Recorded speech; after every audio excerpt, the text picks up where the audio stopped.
ఈరోజు అత్యధిక జనాభా ప్రయాణం చేసే మెట్రోను ఈరోజు విస్తరించాలనుకున్నాం.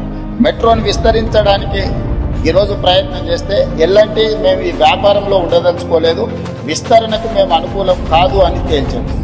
కేంద్ర ప్రభుత్వం ఏం నిబంధన పెట్టిందంటే మీరు విస్తరణకు ఎల్లంటి అయినా ముందుకు రావాలి, లేదు అంటే ఆ ఎల్లంటి సంస్థను రాష్ట్ర ప్రభుత్వం అయినా స్వాధీనం చేసుకోవాలి.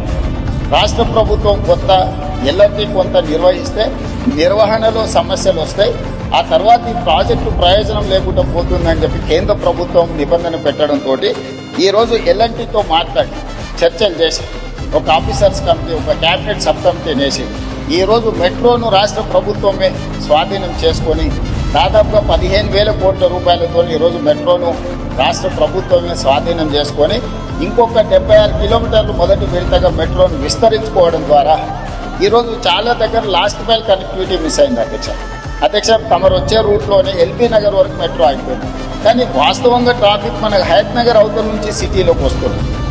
ఈరోజు ఏ రాష్ట్రంలో ఏ దేశంలో అయినా మెట్రో అనేది ఎప్పుడు ఎయిర్పోర్ట్కి కనెక్ట్ చేసి ఉంటుంది అధ్యక్ష. మన దగ్గర ఎయిర్పోర్ట్కి కనెక్ట్ లేదు అధ్యక్ష.